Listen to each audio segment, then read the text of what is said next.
இன்றே டவுன்லோட் செய்து உங்கள் ஃபேவரட் ஷோக்களை என்ஜாய் பண்ணுங்க.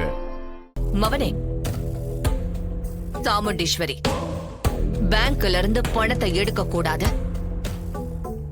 லேபர்ஸ் முன்னாடி அவ அசிங்கப்பட்டு நிக்கணும்.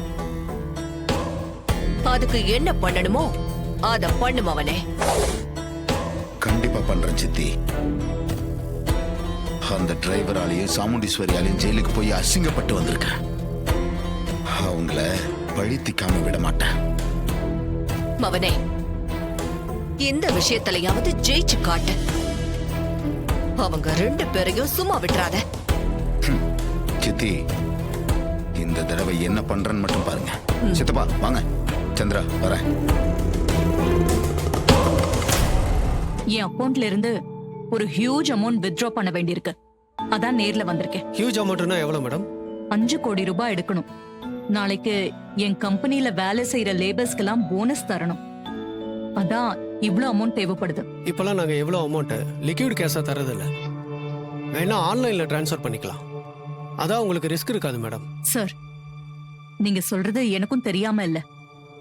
லேபர்ஸ்க்கு போனஸ ஏன் கையால பணமா கொடுக்கணும்னு தான் நான் ஆசைப்படுறேன். அத அவங்க வாங்கிக்கிட்டு சந்தோஷமா போகணும். அப்பதான் அது எனக்கும் சந்தோஷம். அதுக்கு ஏற்பாடு பண்ணுங்க சார். நீங்க சொல்றது என்னால புரிஞ்சுக்க முடியுது மேடம். நீங்க கேட்கறது ஹியூஜ் அமௌண்டா இருக்கிறதுனால நான் எதுவும் பண்ண முடியாது மேடம். மேனேஜர் கிட்ட தான் நீங்க பேசணும். அவரு சைன் பண்ணாதான் அந்த அமௌண்ட் உங்களுக்கு கிடைக்கும். என்ன சார் இப்படி சொல்றீங்க? நான் இன்னைக்கே பணத்தை எடுத்துட்டு போலான்னு வந்தேன். இப்ப எதுவுமே பண்ண முடியாதா? சாரி மேடம், என்னால எதுவும் பண்ண முடியாது. மேனேஜர் இன்னைக்கு லீவு, நாளைக்கு வந்துடுவாரு. நான் அவர்கிட்ட இதை பத்தி பேசி வைக்கிறேன். அவர் சைன் பண்ணிட்டாருன்னா நீங்க கேஷ் வித்ட்ரா பண்ணிட்டு போயிட்டே இருக்கலாம். அப்படியா? சரி, நாளைக்கு நான் எத்தனை மணிக்கு வரணும்? உங்களுக்கு எத்தனை மணிக்கு பணம் தேவைப்படுது மேடம்? லேபர்ஸ்க்கெல்லாம் 10 மணிக்கு போனஸ் கொடுக்கறதா சொல்லிருக்கேன். அதுக்குள்ள கிடைச்சா நல்லா இருக்கும். No problem. நீங்க 9 மணிக்கு வந்துருங்க. மேனேஜரும் வந்துருவாரு. அவர் சைன் பண்ணி கொடுத்துட்டா நீங்க கேஷ் வாங்கிட்டு போயிட்டே இருக்கலாம். ரொம்ப தேங்க்ஸ் சார். நாளைக்கு வந்துடுறேன். Okay madam, thank you.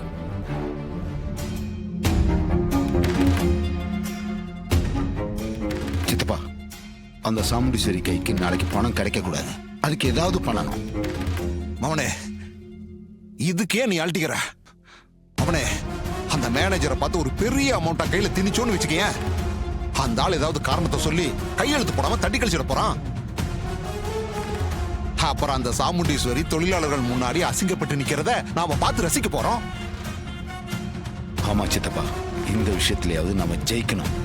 சாமுண்டீஸ்வரிக்கு ஒரு தலகுனிவை உண்டு பண்ணணும். கண்டிப்பா மவனே, கண்டிப்பா இது நடக்கும். மவனே, நாம இப்ப அந்த மேனேஜர் போய் பார்ப்போம்.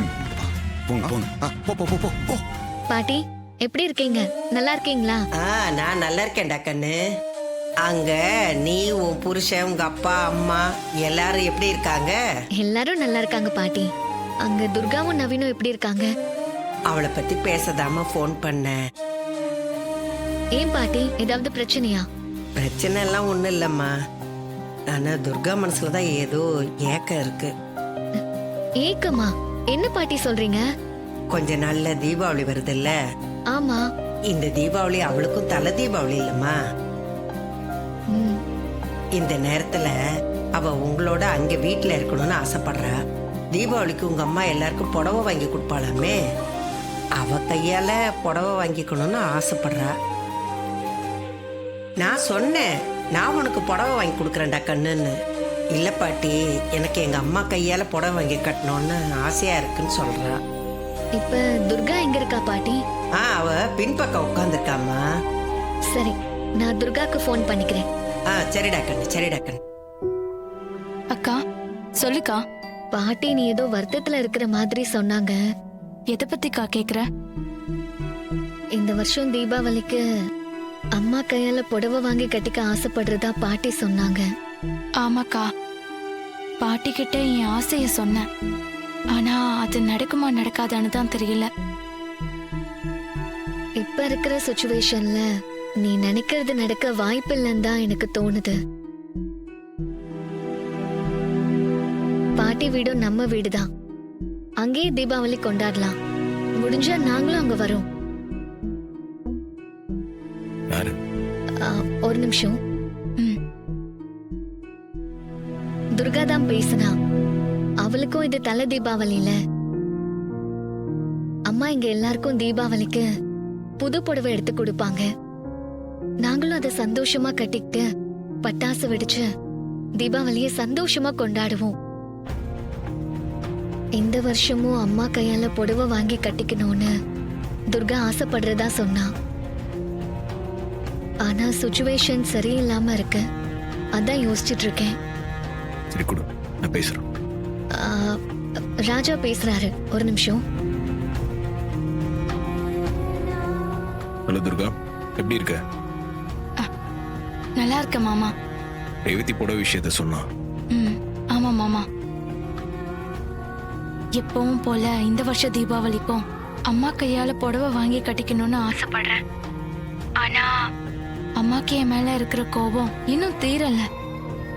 அதனாலதான் இதெல்லாம் நடக்குமா நடக்காதான்னு தெரியல. இந்த தீபாவளிக்கும் உன் அம்மா கையால புடவை வாங்கி கட்டிக்கணும், அதானே உன் ஆசை? ஆமா மாமா. உன் அம்மா கையாலே உனக்கு புடவை கிடைக்கிறதுக்கு நான் ஏற்பாடு பண்றேன். நிஜமாவா சொல்றீங்க மாமா? ஆமா, கண்டிப்பா நான் ஏற்பாடு பண்றேன்.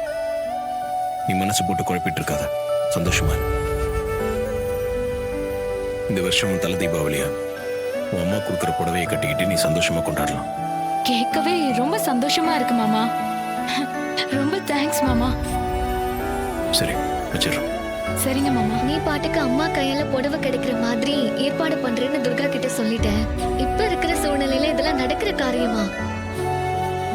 அம்மா அவளை பார்த்தாலே கோவப்படுவாங்க. அப்புறம் எப்படி அவளுக்கு புடவை கொடுப்பாங்க? தீபாவளிக்கு இன்னும் 2 நாள் இருக்குல்ல, அதுக்குள்ள எதனா பண்ணி கொடுக்க வச்சிடலாம்.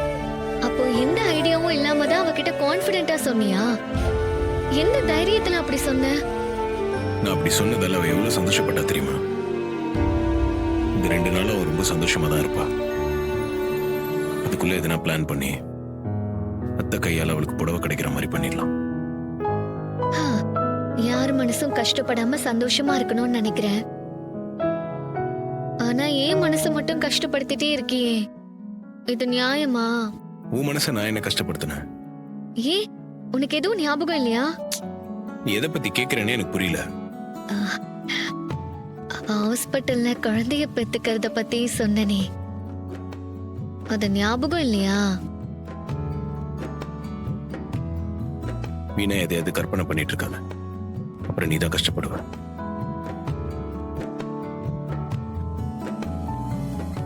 நீ என் மேல அக்கறையா அன்பா தான் இருக்கேன். ஆனா உன் மனசுல நான் இருக்கிறத மட்டும் வெளியில காட்டிக்காம ரொம்ப அழுத்தமா இருக்கேன். உனக்கு என்னதான் பிரச்சனைன்னு எனக்கு ஒண்ணுமே புரியலையே. நான் என்னதான் பண்றது?